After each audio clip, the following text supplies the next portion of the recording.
Terry from Mason City, retired Navy.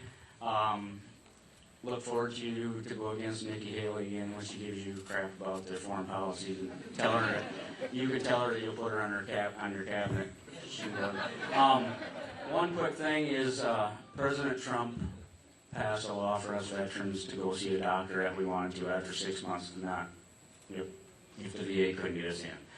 That's all good and said, but if something comes up that I have to go to the doctor at the last minute, if I don't call the VA to get permission, they will not pay or cover our deal.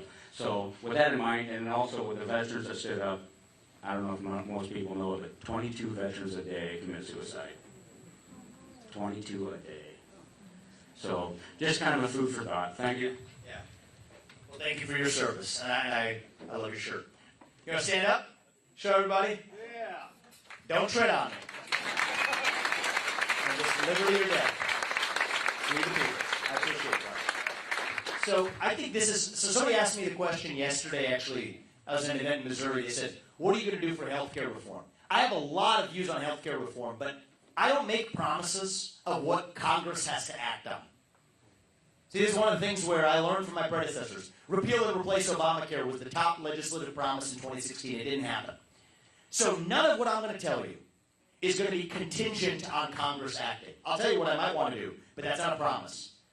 But I can promise to do what the U.S. president can fix.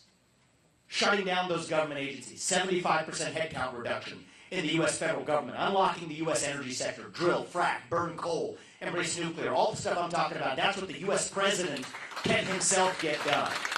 And that brings me to the VA. Because even when people ask me about health care, there's only two parts of the health care system that I, as the U.S. president, can fix on my own. One is in the FDA, and one is in the VA. And the number one problem, as I see it in the VA, that we can fix is the loss of continuity of care. Okay, the number of times that somebody actually picks up and talks to one bureaucrat or one doctor and then gets switched.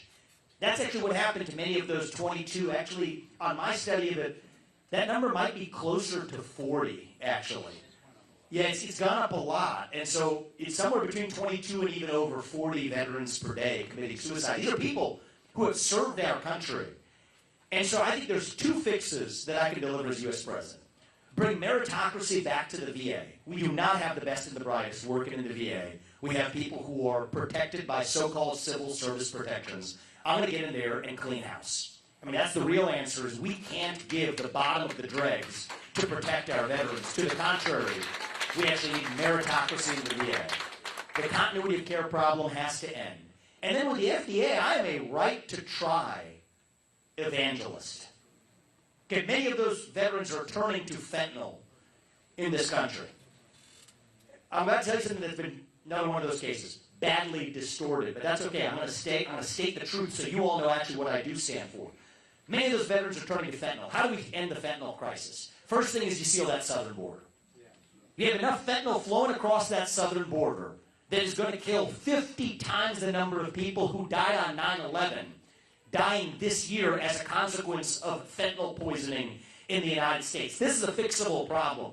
So you want to protect the veterans. We can use the people who are serving now to protect the people who came before them by using our own military not to protect against some invasion across somebody else's border halfway around the world, but against the armed invasion across our own southern border in this country, in the United States. And everybody else in the neocon wing of the GOP disagrees with me on that prioritization. I stand by it. That's how you stop the influx of fentanyl into this country. But I also think that the FDA is a big problem here too.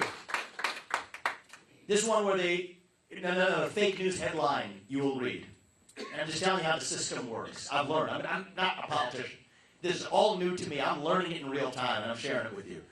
I wake up one day and says, Vivek Ramaswamy favors legalizing hard drugs. You got to be smoking something pretty potent to think that I'd be favor legalizing hard drugs. And you read the fine print, what do they pick up on? Well, here's what I do favor. I favor medical choice, certainly for veterans who suffer from PTSD, many of whom are turning to fentanyl and then suicide.